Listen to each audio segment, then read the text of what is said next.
Hello, Year 10, and welcome to our fifth week and our fifth lesson for Unit 3, Health and Wellbeing. As always, we're going to just do a little bit of a check. Now, I just want to draw your attention to this top part here, where it says Topic Learning Aim A.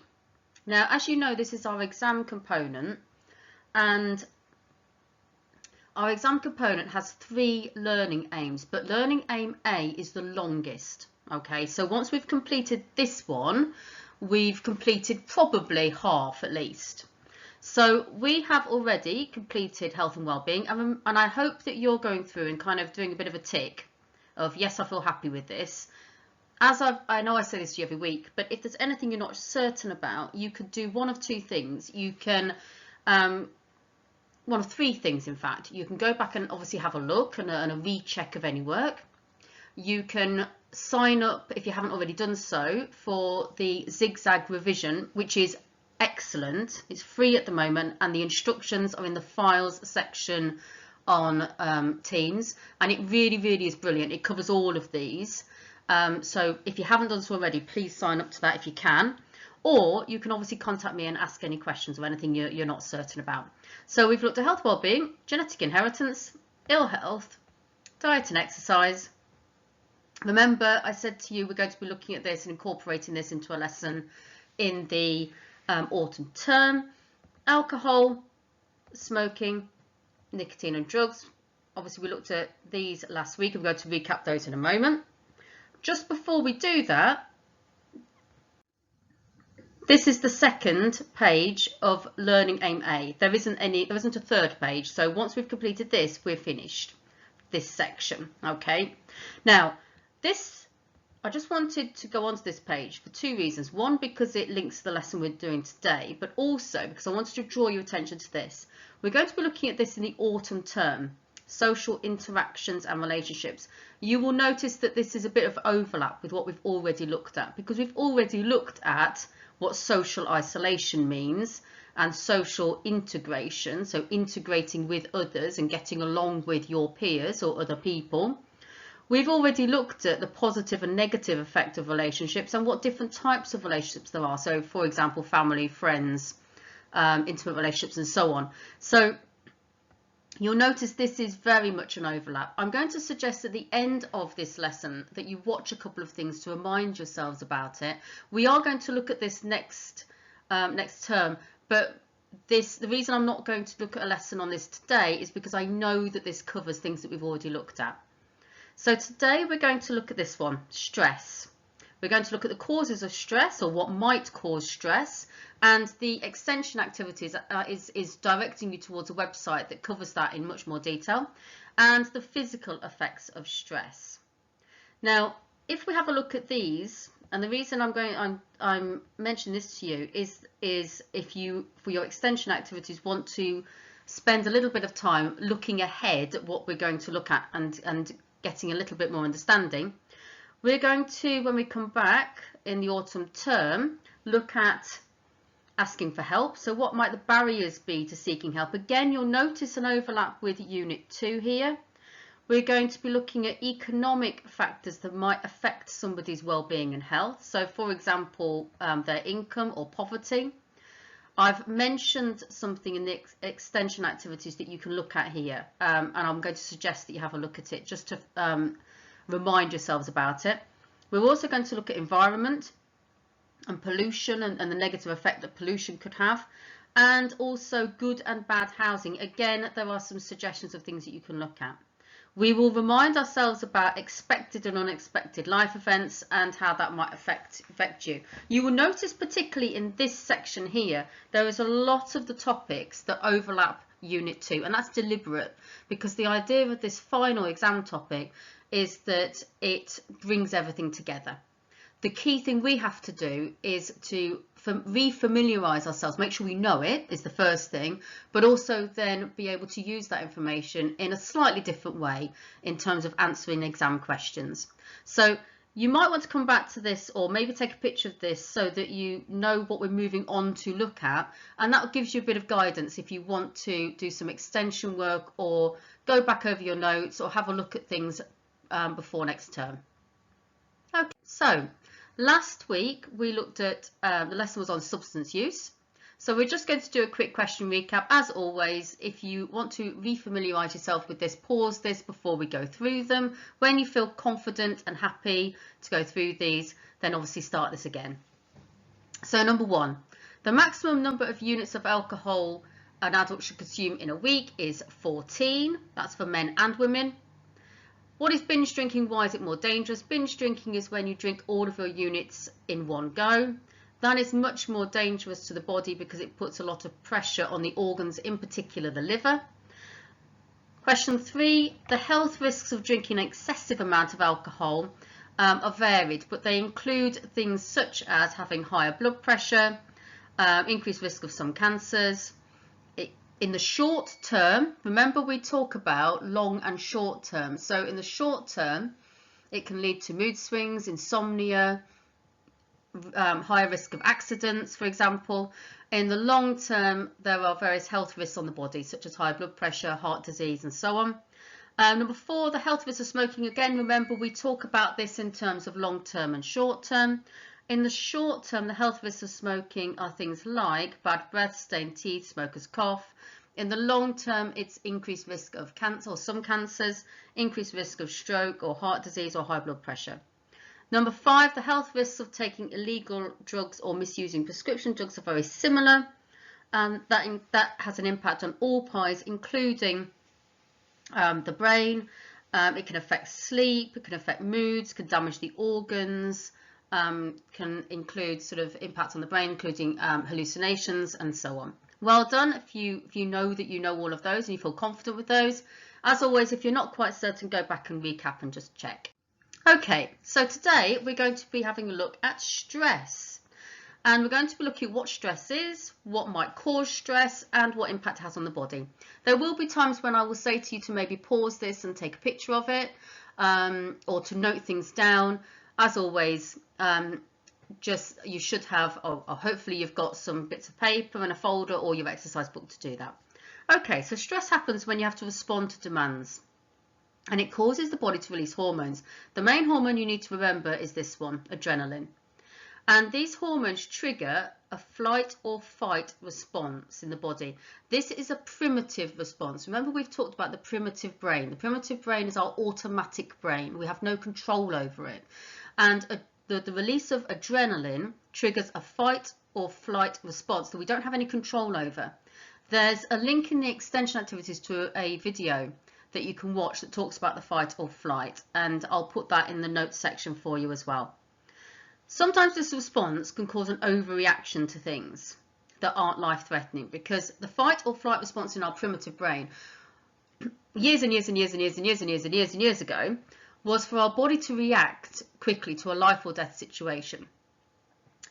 Obviously, in today's age, what that can mean is that we react to things, perhaps overreact to things that aren't life-threatening. For example, being in a long queue for a shop, being stuck in a traffic jam, and so on. And the key thing really is we know everyone gets stressed from time to time. And when we talk about the causes of stress can be very varied, and obviously they depend on an individual. So the cause of stress could be things like having to take taking a driving test, or an exam at school, or a family situation. It could be very varied, but small amounts of stress actually can be good for us. For example, just before an exam or an important meeting, because what a small amount of stress can do is to heighten our concentration and our focus and our reactions. So actually, it can sometimes be a positive thing. Stress, this kind of stress, which is short term or sometimes called acute stress, does not usually have a negative impact on our health because it's not long term. It's short term, it's in a response to something, and when that particular event is over, it's gone. So that does not have a long-term impact on our body. And actually, sometimes it can help us to focus. Stress becomes a problem when it's either very intense, so caused perhaps by losing somebody you love, or relationship problems, so for example going through a separation or a divorce, or if it's experienced over a long period of time, perhaps due to illness, having a chronic illness, for example. And in those two situations, chronic stress or intense stress can then be a problem for the body and can cause health issues. If you want to stop this, jot these things down or take a picture of it, please do. So adrenaline is the hormone that is released when we feel stressed. Can I strongly suggest that you either take a photo of this or jot this down? So you might just want to stop this, pause this before we move on. This diagram shows the effects that stress has on the body. So it will increase our blood pressure, but if it's short-term stress, that will be short-term as well. So our blood pressure will rise, but then it will fall again when the cause of stress is gone. It converts stored glycogen into glucose. Now, this sounds a bit complex, but what it means is glycogen is a kind of sugar in our bloodstream. Our body converts it into glucose, which is a sugar that's quickly available to the body. You can understand why, because sugar is an energy source. And if, for example, it's a life-threatening situation, which is what our primitive brain always thinks it is, then more sugar or more energy in our body means that we can react, we can run, we can be active. It can affect our digestion, which is why sometimes if somebody feels stressed, they might feel a bit sicky, or they might not want to eat, or their mouth might feel dry. Okay. It moves the blood from the skin to the muscles. Again, that's because if we have to run away from something, our body has the energy that it needs. It's why sometimes if you feel stress, your skin might feel a bit clammy, or it might feel cold. Okay, our breathing goes up and it increases our heart rate as well. Okay, so that's our body's primitive response. We can't really do anything about that, and for most of us that's short term, and it won't have a significant impact on our health. Now, again, can I strongly suggest that you pause this and take a picture of this? You can obviously jot this down if you prefer. And as we look at any of these, we have to think about the short and long-term effects. So I know we did that last week when we were looking at smoking, alcohol and so on. We do exactly the same with this, because your case study could be somebody who is experiencing long-term stress, and the question might say, what might the health impact be? So we need to remember a few. We don't need to remember all of these. We probably need to remember about 2 or 3. So the short-term effects of stress can include, and remember, as I said to you last week, not everybody will feel all of these. It's things that you might have. Okay, so in the short term, as I said on the previous slide, you might feel cold. You might feel less sensitive to pain, and that's because the blood is going back into the muscles. You might feel a bit more sensitive. Muscles might feel tense, but like tense shoulders, for example. Your breathing will be faster. You might get a dry mouth or flared nostrils. Your eyes might feel a bit wide. Your face might be pale again because of the bloodstream. Your blood flow, that's going away from the skin. Your body hair might stand on end, and what that means is you might get goosebumps. So you might kind of feel as though you're kind of, you've got goosebumps on your body. Faster heartbeat, butterflies, that kind of feeling in your tummy.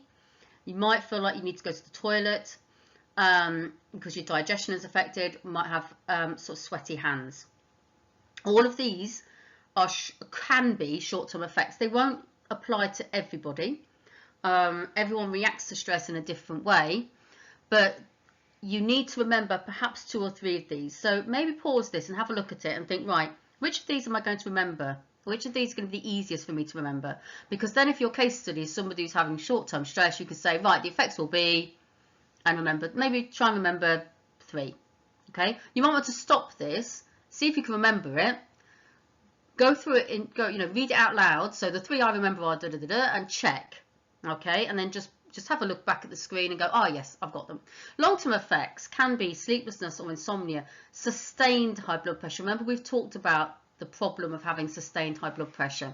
If your blood pressure is high over a long period of time, you are at increased risk of stroke and heart disease or heart attack. So it can be quite a serious health condition. You might have mood swings, so you might feel irritable, you might feel withdrawn from people, lose your appetite.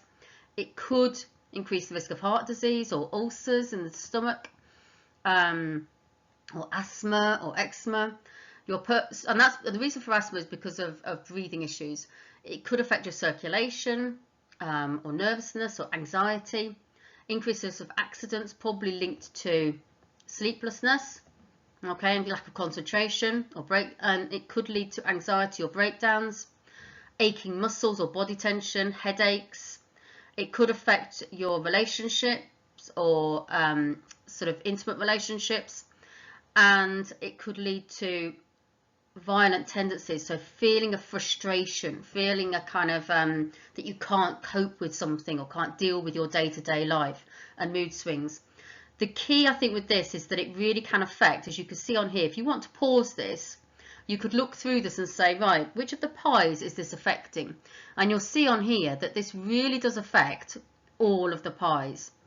And try to remember about 2 or 3, because if this is one of your case studies, let's say someone who works very long hours and they don't have a great work-life balance and they feel stressed all the time, you need to try and remember at least 2 or 3 of these. Do the same thing, pause it, see what you can remember, and then go back and check. So we know chronic stress can be very harmful to our health and our well-being. And as I know I've said to you, your case study could be someone who has high levels of stress. It's never been on the exam before, so it's going to come on at some point. If that was the case, the recommendation is always going to be to take steps to reduce stress. So, and that is always linked to the person. So obviously you need to look at the life stage of that person, their activity levels and so on. So for example, if the person has a dog, a step to reduce stress could be for that person to walk their dog every day for half an hour. So you link it to your person, but it's always going to be they need to do something to reduce their level of stress. And it's got to be, the other thing I would say is it's got to be realistic. So for example, if someone's in a very stressful job and they say you can't put a recommendation, they stop working, because that's not going to be seen as realistic. Okay, so there's unhealthy ways of dealing with stress. I'm not going to go through all of these, but you might want to just pause this and have a quick read. What you're going to put in your recommendation are obviously healthy ways of coping with stress. So for example, taking your dog for a walk, taking some deep breaths or doing meditation, trying to have fresh air. So if somebody is working in a very stressful environment, your recommendation could be for 10 minutes every lunchtime to go and stand outside and have some fresh air. Reading a book or magazine, asking someone to check in with you, going for a walk, messaging a friend, meeting people. Okay, so there's lots of ways that you can deal with stress in a sort of healthy way. And so taking part in activities, doing deep breathing exercises or meditation, learning something new, okay, or focusing on something new, keeping active, having a bit of a laugh, seeing your friends, talking to people, are all recommendations that you could put down. There are others as well, so you might want to have a look at those, but there are others as well. If you go on to the NHS website, there's other suggestions as well. Okay, now you may want to just pause this for a moment, have a look at the questions for this week. We've talked about all of these in our lesson today, but you might just want to pause this and go through the questions. Make sure you're happy you know them, and we'll go through these now. Okay. You'll notice on the extension activities you've got the YouTube clip on fight or flight, which I'll put in the notes. There's also a link to a website called Money Gap, which is all about the most stressful jobs, but it also talks about how the body responds to stress and the causes of stress. And you could maybe look at 1 or 2 of those jobs and think about how could the stress of that particular job affect a person's pies. So really do a case study practice. There's also questions or work linked to this on the revision section and zigzag. So if you go onto there, it does have a section on stress, and you can do sort of multiple choice quizzes and so on. Okay, so what's the difference between acute and chronic stress? Acute is short term, a bit like acute illness is short term, and chronic is long term. How does stress affect the body in the short term? Remember, you need to remember at least 2 or 3. So you might have got things like sweating, sickness, shortness of breath, dry mouth, increased heart rate. The hormone that the body releases in the fight or flight response is adrenaline. Causes of stress can be things like taking a test or an exam, but it could also be loss of a loved one, a stressful job, losing your job, unemployment, redundancy. The long-term effects of stress on the body, again, remember you've got to try and remember at least 2 or 3. Long-term effect of stress can be sleeplessness or insomnia, high blood pressure, anxiety, mood swings, increased risk of heart disease. And what can a person do to try and reduce the stress levels in a healthy way? Relaxation exercises, doing things that they enjoy, having a work-life balance, regular sleep is really important, a good diet, exercise, talking to their friends. Okay. Now, okay, so there's quite a lot on this page, but I just want to run through this about, so what now? Go through the key questions for this week. Make sure that you feel confident with them. Hopefully, if you felt comfortable with them when we went through them just now, brilliant. Make sure that you've gone through all of the key questions for the last 5 weeks and you feel happy with them. I know I've talked about BBC Teach before. If you can, go on to BBC Modern Studies and watch some of the clips about some of the things that we're going to go on to look at. So there's this one, dealing with friendship struggles. That's this one here, look. So if you go on to BBC Modern Teach, type in dealing with friendship struggles, this is the one that comes up. And that's a really good, it's a really good clip. All of the BBC Teach ones are brilliant. But it also is excellent because it will help to recap things that we already know. Coping with financial pressures. Now this one, again, is very good. It links into what we're going to be looking at. Again, if you just type in coping with financial pressures. You can look at any others. There's lots there. There are some about poverty. There's some there about unemployment. There's some there about divorce. Any of them would be relevant. If you watch the clip and think about the case study in the clip and how their peers were affected by their situation, that would be perfect. Because remember, we are next going to be moving on to look at relationships and their impact on our health and well-being, finances, wealth and poverty. Okay, so anything you can look at about that, that would be perfect. You can also use zigzag revision as well. And the information on how to sign up to that, if you haven't already, is in the file section on Teams. And obviously, if there's anything you want any further information on, anything that you want to ask about, then please get in touch. Okay, so go through that, those if you can. Thanks very much and have a great week. Bye for now.